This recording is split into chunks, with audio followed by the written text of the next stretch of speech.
কারণ হচ্ছে যে একটা ফ্যাসিবাদের পতন হয়েছে এবং নতুন বাংলাদেশ গড়বার ক্ষেত্রে রাজনৈতিক দল, সব শ্রেণী পেশার মানুষ, ছাত্র জনতা ঐক্যবদ্ধ আছে এবং অন্তর্বর্তীকালীন সরকারকে সব শ্রেণী পেশার মানুষ যেমন সহযোগিতা করছে, রাজনৈতিক দলগুলিও সহযোগিতা করছে। কিন্তু তারপরেও দেখা যাচ্ছে যে কিছু অতি জরুরি বিষয়ে স্লোত গতি আছে, ধীর গতি আছে। যেমন বিচার প্রক্রিয়াটা, ফ্যাসিবাদের অবসান হয়েছে কিন্তু ফ্যাসিবাদের তো যারা যুক্ত ছিল তাদেরকে বিচারের আওতায় আনতে হবে, সেই প্রক্রিয়াটা হয়তো ধরেন কিছুটা ধীর। গ্রেপ্তার প্রক্রিয়াও ধীর, হ্যাঁ হয়েছে কিছু। আবার ধরেন যারা পালিয়ে গিয়েছে তারা উস্কে দিচ্ছে, দম্ভ দেখাচ্ছে, অনুশোচনার পরিবর্তে তারা আবার ব্যাপকভাবে রিভেন্স দিতে চায়, সে পরিস্থিতি উস্কে দিচ্ছে, ফিরে আসছে। আবার ষড়যন্ত্র অব্যাহত আছে।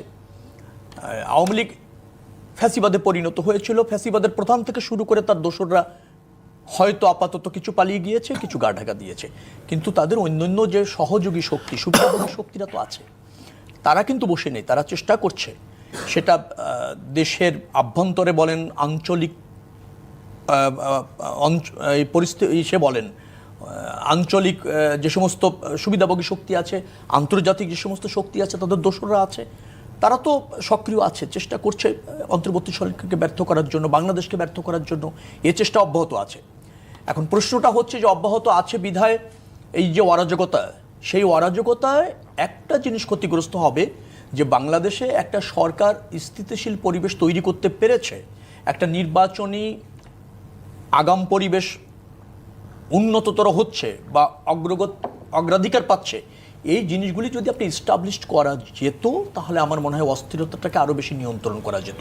সেটি না হলে যেটা হচ্ছে যে বাংলাদেশে অস্থির অবস্থা বিরাজ করছে, একটা গণ অভ্যুত্থান হয়েছে, পাল্টা অভ্যুত্থানের চেষ্টা হচ্ছে, এইগুলি যখন আন্তর্জাতিক গণমাধ্যমে আপনার উপজীব্য হচ্ছে, তখন নিশ্চয়ই বাংলাদেশের ইমেজ এবং বাংলাদেশের যে পরিবর্তন বা যে গণতান্ত্রিক বাংলাদেশ, যে সমৃদ্ধ বাংলাদেশ, যে জনগণের বাংলাদেশ প্রতিষ্ঠার জন্য এত বড় স্যাক্রিফাইস হলো, এত বড় গণ অভ্যুত্থান হলো, হাজার হাজার মানুষ জীবন দিল, হাজার হাজার মানুষ আহত হলো, তো সেটা হয়তো উৎসন্নে যাওয়ার সমূহ সম্ভাবনা ক্রিয়েট হবে যদি না আমরা সংযম দেখাই, যদি না আমরা ধরেন বৃহত্তর সাথে ঐক্যবদ্ধ না থাকি।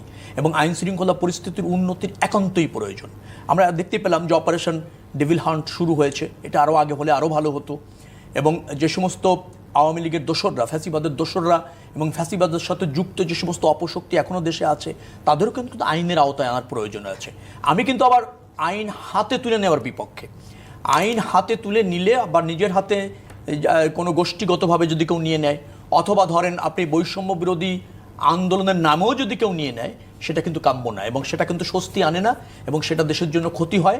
আমরা সংযম থাকবো, দেখাবো, সমন্বয়টাকে আরও অগ্রাধিকার দিব এবং আইন শৃঙ্খলার পরিস্থিতির উন্নতি করে দেশকে স্থিতিশীল পরিবেশে আনতে হবে এবং দুষ্কৃতকারীদের বিচারের আওতায় আনতে হবে, গ্রেপ্তার করতে হবে।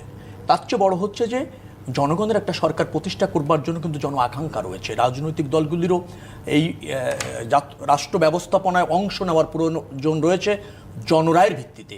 সেই পথটা এবং সেই প্রক্রিয়াটাও কিন্তু আমাদেরকে অগ্রাধিকার দিতে হবে এবং সেই লক্ষ্যে এগোতে হবে। সেটা ফলে নিশ্চয়ই আমার মনে হয় যে যে অরাজকতা তৈরি হচ্ছে সেটা নিয়ন্ত্রণ করা সম্ভব হবে। কিছুটা এলোমেলো তো সরকারের মধ্যে আছে, কিছুটা কিং কর্তব্য বিমূঢ়তাও আছে, সিদ্ধান্ত গ্রহণের ধীর গতিও আছে। সেখানে তাদের রাজনীতিতে অভিজ্ঞতাহীনতাও হয়তো বা একটু ফ্যাক্টর হিসেবে কাজ করে, কারণ এই সরকারের আসলে তেমন রাজনৈতিক অভিজ্ঞতা কিন্তু নেই, রাজনীতি থেকে তারা কিন্তু আসেনি। এবং হাসান তারিক চৌধুরী, আপনি কি মনে করেন এই কারণেই তারা আসলে কঠোর হতে পারছে না? এই যে ডেভিল হান্টের কথা বলা হচ্ছে, শেখ রবিউল আলম বলছিলেন যে এটা হয়তো বা আরো আগে তাদের কঠোর হওয়া উচিত ছিল বা এই ধরনের পদক্ষেপ নেওয়া উচিত ছিল। রাজনীতির তেমন অভিজ্ঞতা নেই, সেজন্যই কি মনে করেন যে উপদেষ্টাদের এই ধরনের কঠোর সিদ্ধান্ত নিতে সময় লাগছে? ধন্যবাদ এবং আপনাকে সহ আমার সহ আলোচক সবাইকে শুভেচ্ছা। দেখুন, আসলে আমাদের দেশে এখন যে একটা ব্যাপক একটা নৈরাজ্যকর পরিস্থিতি সৃষ্টি হয়েছে, সেই পরিস্থিতিটা কিন্তু ক্রমান্বয়ে বেড়েছে, একদিনে এই জায়গায় যায়নি। এবং শুরু থেকেই আমরা যারা আন্দোলনের অংশীজন ছিলাম, আমরা কিন্তু বর্তমান অন্তর্বর্তী সরকারের কাছে দাবি জানিয়েছিলাম যে প্রথম কাজই হবে দেশে স্থিতিশীলতা ফিরিয়ে আনা এবং আইনের শাসন প্রতিষ্ঠা করা।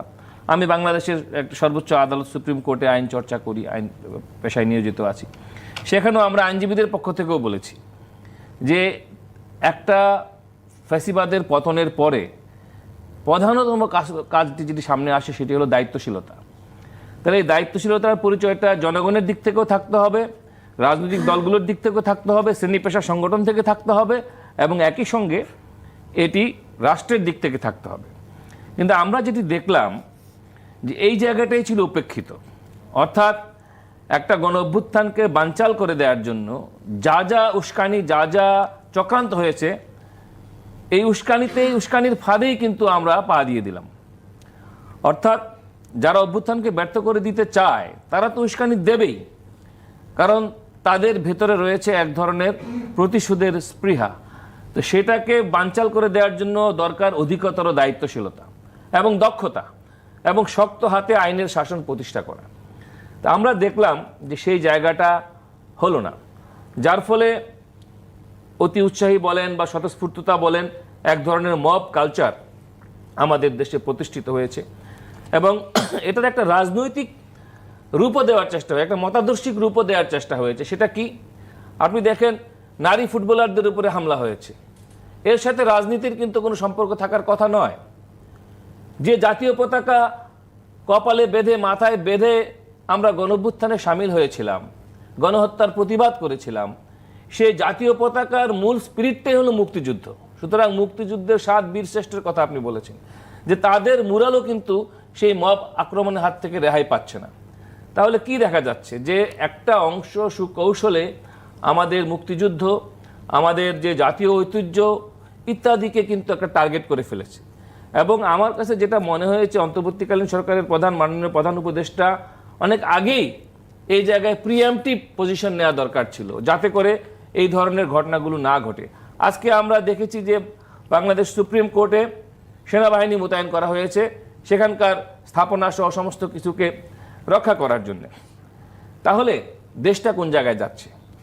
দেশটা তো কিছুদিন আগেও একটা নির্বাচনী সংলাপের জায়গায় ছিল, নির্বাচনী রোডম্যাপের জায়গায় ছিল এবং আন্দোলনের বৃহৎ যে স্টেক হোল্ডার, যে অংশীজন, বিএনপির পক্ষ থেকে নির্বাচনের রোডম্যাপ এবং তাদের 31 দফা প্রস্তাব ইত্যাদি নিয়ে কিভাবে সকল দলের ঐক্যমতের ভিত্তিতে অতি দ্রুত একটি নির্বাচিত সরকারের দিকে দেশটাকে নিয়ে যাওয়া যায়, অর্থাৎ গণঅভ্যুত্থান দিয়ে একটা ভিন্ন জায়গায় চলে গেল এবং বহির্বিশ্বে বাংলাদেশের সম্পর্কে যে ইমেজের ক্রাইসিসটা, এই ক্রাইসিসটা তৈরি হওয়ার একটা জায়গা পেয়ে গেল। সেই জায়গায় আমি মনে করি আমাদের ছাত্র জনতার দায়িত্বটা অনেক বেশি এবং সেই কাজটা করার জন্য সরকারের সহযোগিতা দরকার। কিন্তু আমি খুবই একমত হব আমার শ্রদ্ধেয় সহ আলোচক রবিউল ভাইয়ের সাথে, যে স্লথ গতি কিন্তু সেই জায়গাটায় লক্ষ্য করা গেছে এবং এই স্লথ গতিটা, যেটা আজকে অপারেশন ডেভিল হান্টের কথা বলা হচ্ছে, ডেভিল কি আজকে তৈরি হয়েছে? বিগত স্বৈরাচার হাজার হাজার ডেভিল পয়দা করেছে এই বাংলাদেশে। সেই ডেভিল হান্ট করতে এতদিন লাগলো কেন? সেই ডেভিল হান্টের তালিকা করার জন্য অপারেশন এতদিনে কেন? এই প্রশ্ন অনেকের মতো আমারও।